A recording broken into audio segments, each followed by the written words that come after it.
Welcome to Monday Morning Coffee with Inside the Firm. Each week, our hosts will be interviewing local, regional, and national business leaders to give you an inside peek into how they lead their business to success in the ever-competitive business climate.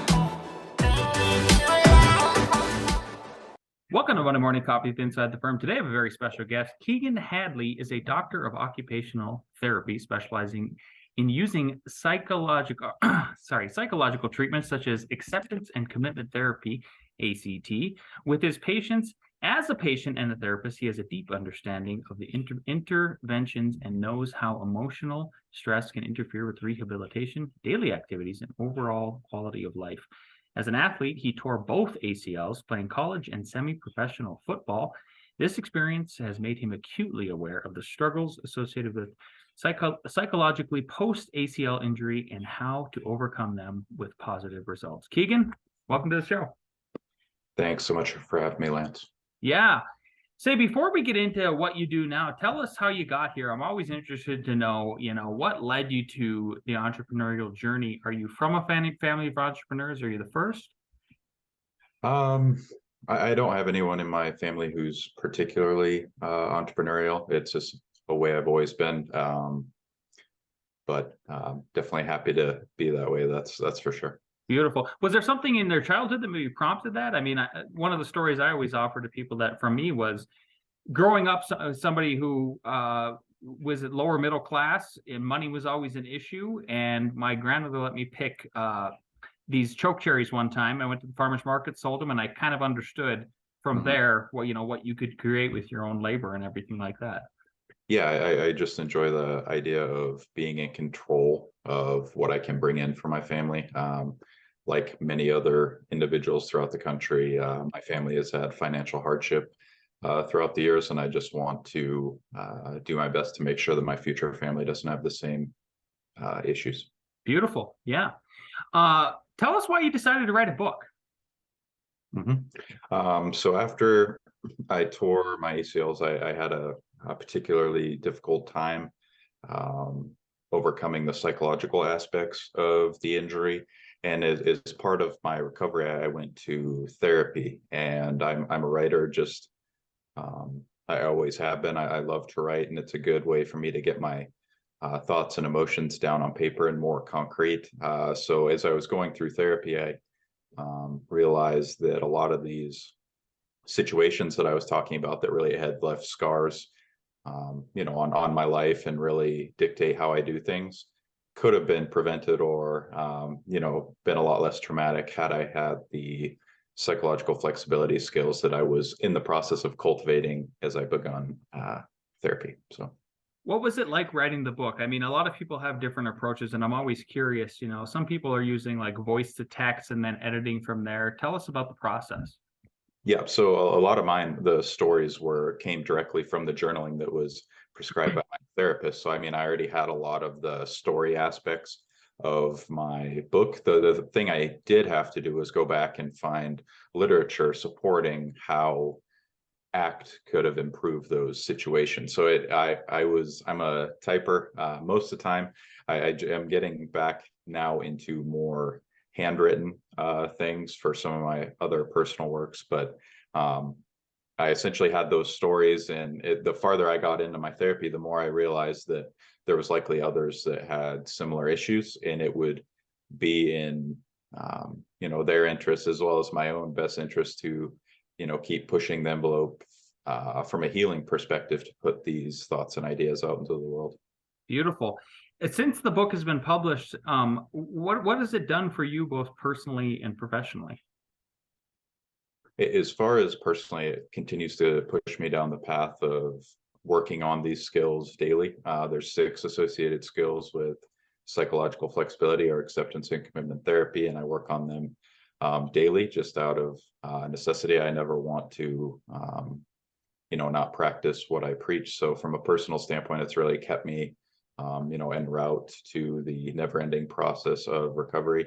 And professionally, it's definitely opened a number of doors. I'm able to kind of leverage that experience, being an athlete who struggled with these physical injuries and the subsequent psychological struggles, I'm now helping researchers put together a framework for physical practitioners like physical therapists, athletic trainers, and even hopefully like head coaches of small high schools and things that don't have athletic trainers, or certainly not psychologists on staff, to help provide rudimentary training for those individuals who are seeing the athletes daily, so that they're not left alone to the struggles that I definitely had to go through. What are some of those common struggles that people have psychologically? I can understand from a cursory standpoint. I'm not a professional athlete, not even couldn't even have been a semi-professional athlete, but I assume that when you're in that category of special people, meaning that like there's a very small segment of society percentage-wise that gets to that level, and then they have this devastating injury. Are they going through the 7 stages of grieving? Is it sort of similar to that?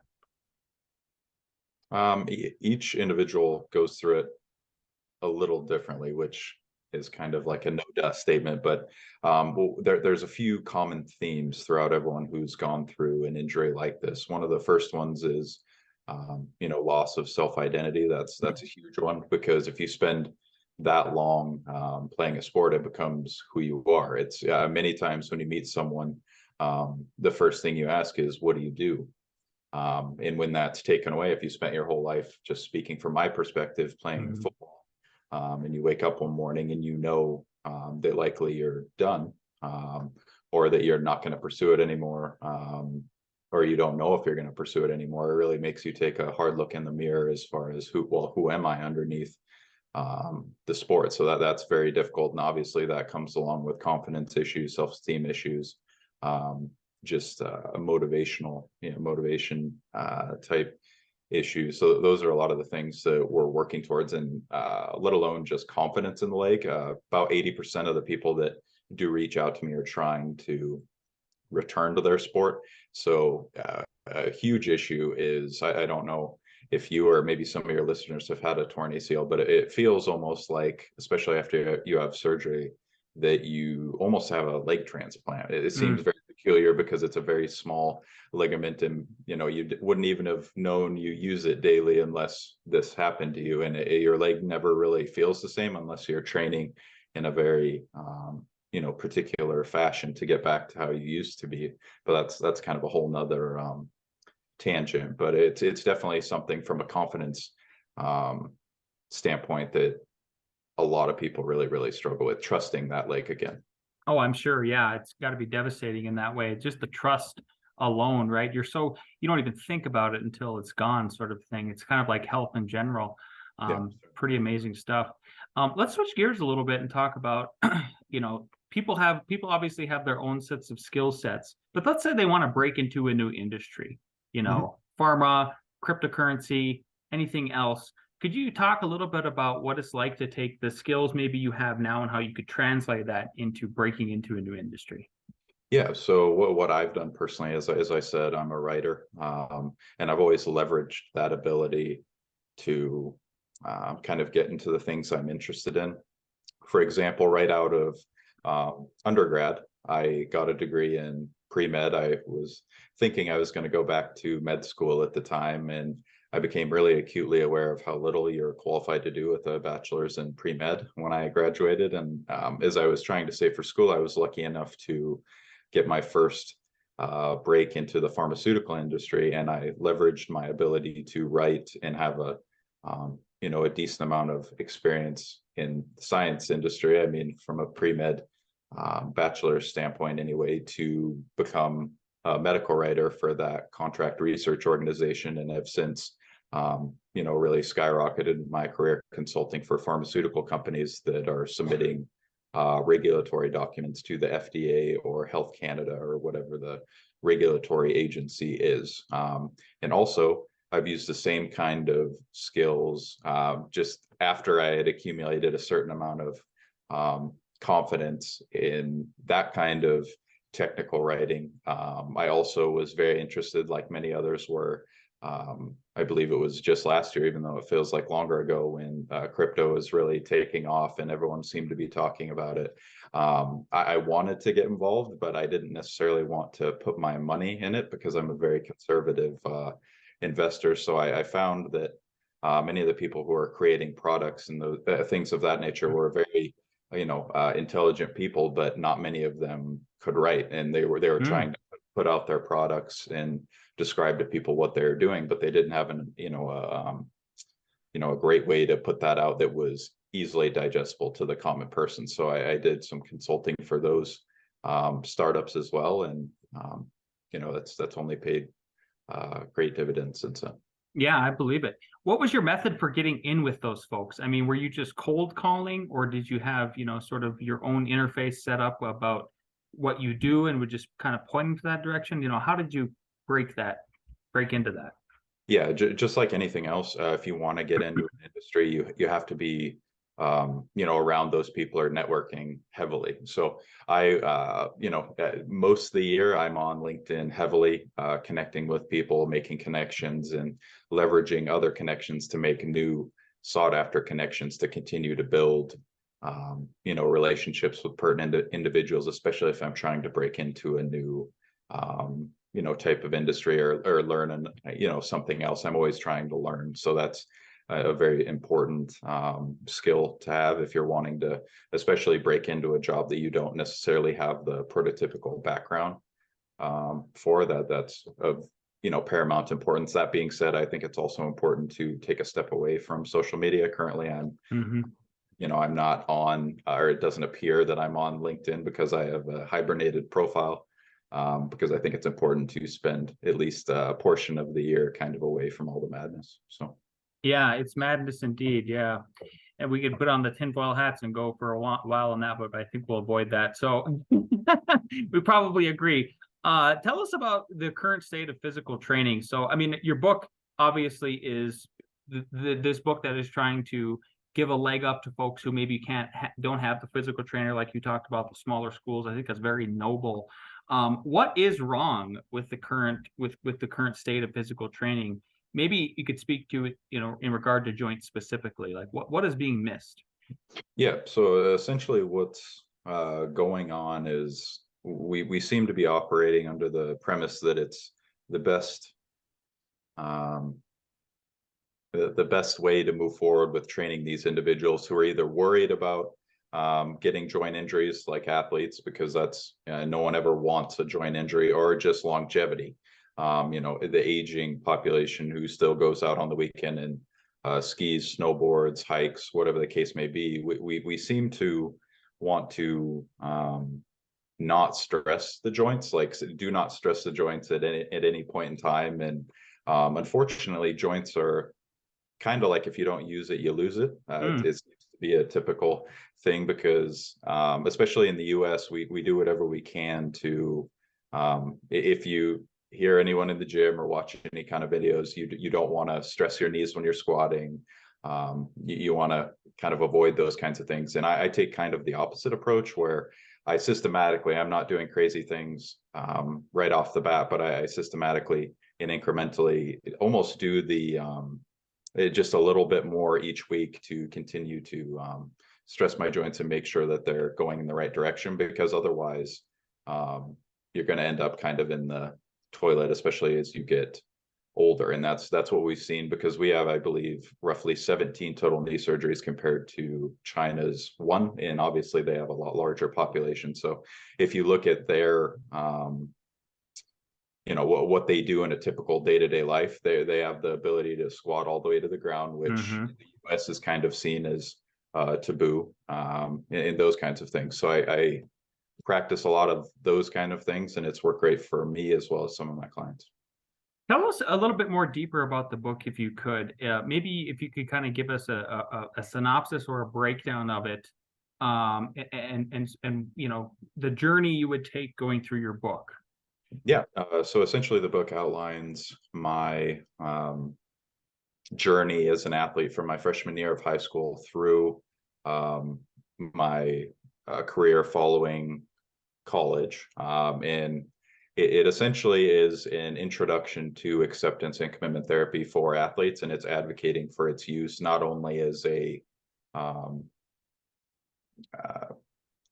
not only if you're in some kind of situation where you're undergoing emotional abuse or any kind of abuse, but also for athletic performance as well. My book advocates that acceptance and commitment therapy can make you not only a better athlete, but a better just functional member of society. Beautiful, beautiful. What is the book called, and where can people go to find that book? Yep, it's called Torn: Overcoming the Psychological Challenges Post-ACL Injury. You can go to my website at theacltherapist.com or keagenhadley.com and click on the book tab. It'll take you to an appropriate page, or obviously Amazon it's definitely readily available there. So. Beautiful, beautiful. Since you're a former semi-pro athlete, I have to ask you the question. I'd love to hear your opinion about the instances like Leah Thomas, if you're aware of the swimmer who entered into female swimming. We're kind of at the cusp of that in society. We're starting to see this this insertion of people who maybe shouldn't, they should be in a certain category or something like that. Like, what is your overall take on that? Or should we just, you've used the word acceptance a lot in this interview, and I'm curious if that follows through with that, if we should just let it all fly and keep rolling with what's happening. Yeah, so acceptance and commitment therapy isn't typically what people think of when they think of acceptance. It's more so taking a look at what we've learned and making sure to utilize those lessons moving forward. It's not so much to stand in the corner and deal with it. And I think as in regards to the Leah Thomas situation and similar situations, that if we tend to think of the one, the one person or the few that could be hurt emotionally from a decision, but I think many times it would be best suited to take the opinions of the many that could be hurt by a similar situation. Yeah, sure. Two last questions here as we kind of run up at the end of the interview here. I ask these questions to every person we have on the show. Knowing what you know now, and if you could go back in time to when you first started your business, first started your book, what is one piece of advice you give your former self?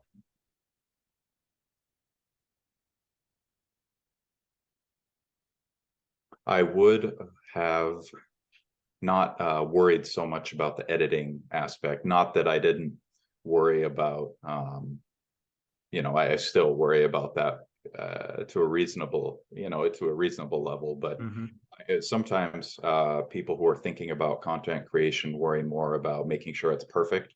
And if you go through, especially an entire book, you're going to continue to find things that you may be able to change. But realizing that, likely if you're spending your time creating content, it's got a purpose in the world and it can help people, and there will never be an absolute perfect. So just realizing that and putting it out into the world is the most helpful and important thing you can do.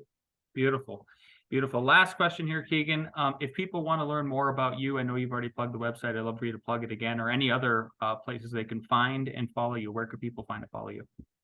Yep, I'm on Instagram and Twitter, although I'm not super active, at the ACL Therapist, and then also via my website, keagenhadley.com or theacltherapist.com. Great. Keagen, thanks so much for being on the show. We really appreciate your time today. We wish you well. My pleasure. Thank you.